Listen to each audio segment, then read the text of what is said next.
Sunday morning. இன்னைக்கு வந்து breakfast and lunch என்னன்னு பார்க்கலாமா?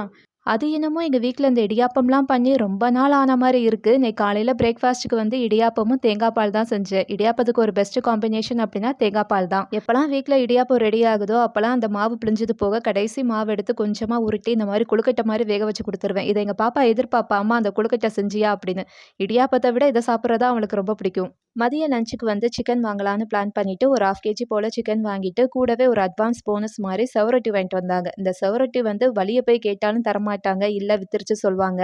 இத வாங்கணும் அப்டின்னா காலையில வெள்ளன போணும். ஆனா இவங்க போனதே வந்து மதிய டைம் தான். மதிய டைமுக்கு ஒரு செவரொட்டி மட்டும் இருந்துச்சுன்னு வாங்கிட்டு வந்தாங்க. சரி கிடைச்ச வரை லக் அப்டி சொல்லிட்டு, இவங்க தான் வாங்கிட்டு வந்து உப்பு, மஞ்சள், மிளகாத்தூள் இதெல்லாம் போட்டு மிக்ஸ் பண்ணி அத வந்து நல்லா கேஸ் அடுப்புல சுட்டு எனக்கு பீஸ் மாரி போட்டு குடுத்தாங்க. அத சாப்பிட்டு முடிச்சுட்டு, அப்புறம் இவங்க வாங்கிட்டு வந்த சிக்கன்ல வந்து நான் தான் கிரேவி பண்ணேன். சூடான சாதத்துல கொஞ்சமா கிரேவி போட்டு மிக்ஸ் பண்ணி பெரட்டி சாப்பிட சூப்பரா இருக்கும். இன்னைக்கு லஞ்ச் இதான். நெக்ஸ்ட் வீடியோல பார்க்கலாம்.